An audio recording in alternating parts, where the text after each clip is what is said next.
Ali versus Frazier, the Yankees versus the Red Sox, Kong versus Godzilla, and now Barbenheimer.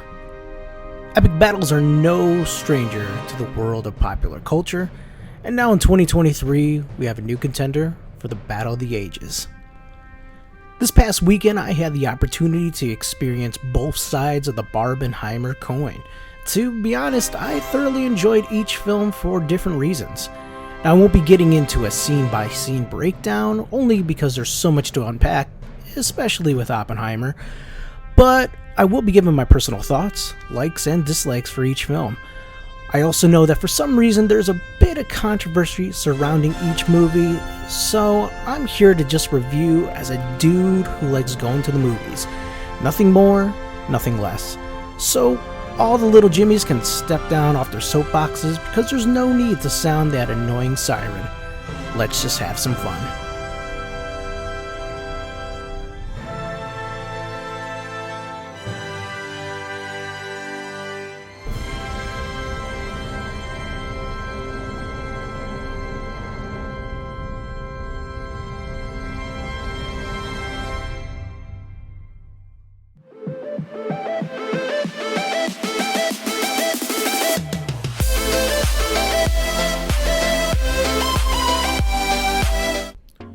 What is going on, boys and girls, ladies and gentlemen, cats and dogs? Welcome back to the Ryan Retro Show.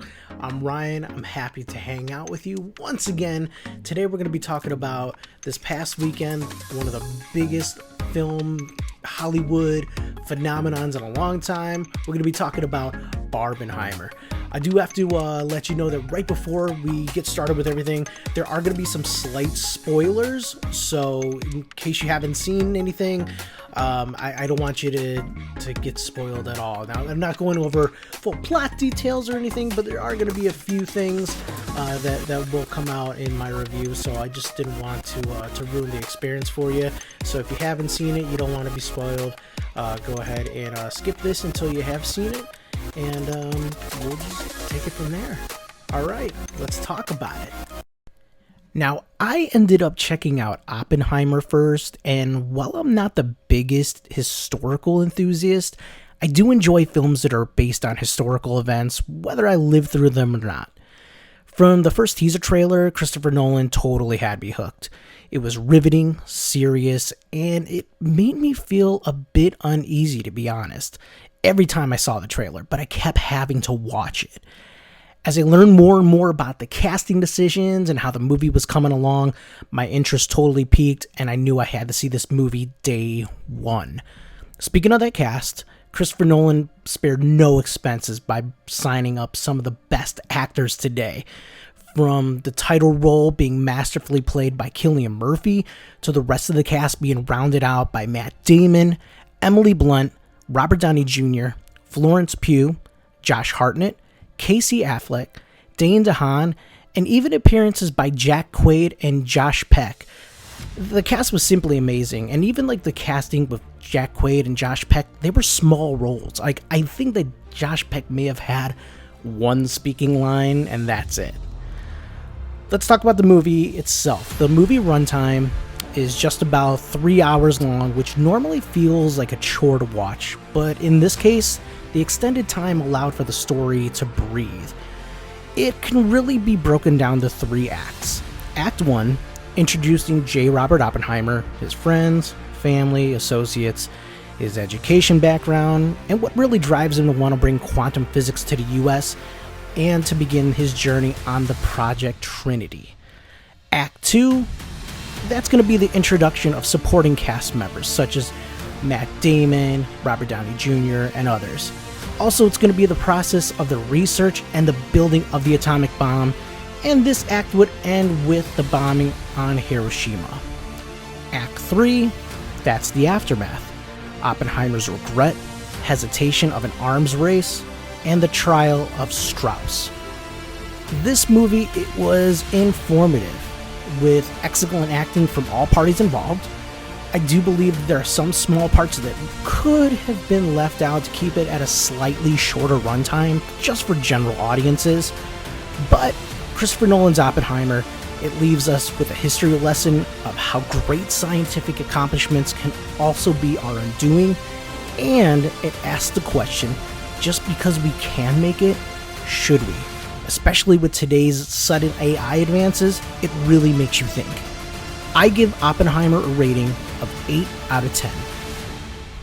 Now, while Oppenheimer made me feel a little uneasy leaving the theater, Barbie had the complete opposite effect on me. I had the opportunity to catch this the next night with my wife and a few great friends. We actually made a whole night of it. We made sure to wear our pink threads. We got some Barbie ice cream from Cold Stone, not a paid advertisement. And we also rocked Barbie Girl on the way to the cinema. I mean, that's how you got to do it for Barbie, right? A little backstory on the Barbie movie. This film was originally announced in 2009, and Sony began development back in 2014 with Amy Schumer and Anne Hathaway originally cast in the role of Barbie. In late 2018, the film rights, they did go back to Warner Brothers, where Lady Bird and Little Women director Greta Gerwig took over the helm and officially cast Margot Robbie in the starring role. Now, Barbie, it's literally a fever dream in the most fun ways. It's a self-aware film, it's fun, it's meta, it's surprisingly emotionally deep, and the story really touches on current-day hot topics that we all experience in the real world. Now, speaking of that real world, before we get there, we need to talk about the Barbie's home, Barbie Land. The movie starts in Barbie Land, which is a fictional land where all the Barbies and Kens live. There's stereotypical Barbie, played by Margot Robbie. There's President Barbie, played by Issa Rae. Writer Barbie, played by Alexandra Shipp. Kate McKinnon as Weird Barbie. We even got Dua Lipa as Mermaid Barbie, or Mermaid Barbies. I believe there's more than one of her. Not to be outdone, we get Ryan Gosling as Ken and the various Ken counterparts, played by Shang-Chi's Simu Liu, Secret Invasion's Kingsley Ben-Adir. We also were able to see John Cena this time as Merman Ken. While we're on the subject of Ken, we gotta mention that whenever there was an opportunity, Ryan Gosling, he steals the show.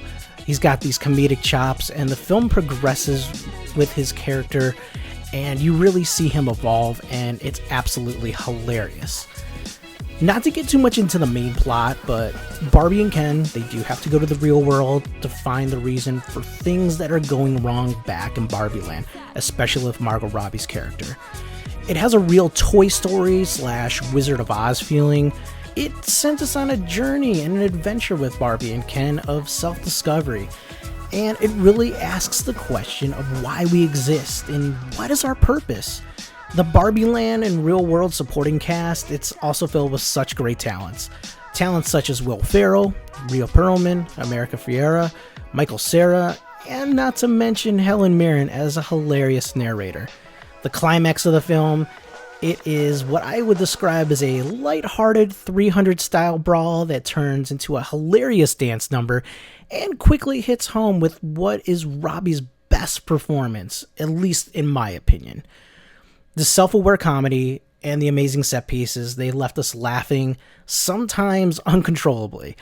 And the serious tones really left us thinking and appreciating ourselves as well as our loved ones just a little bit more than before.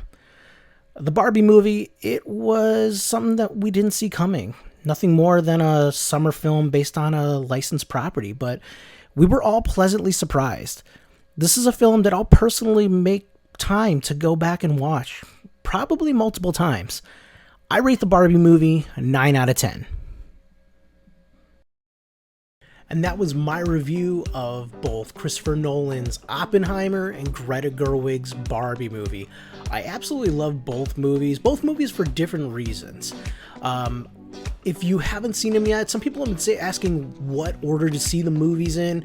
Really, there's no preference. I prefer to see Oppenheimer first, like I did, just because it can leave you a little uneasy and maybe a little depressed, and then you can get cheered up by Barbie. So that's my personal opinion.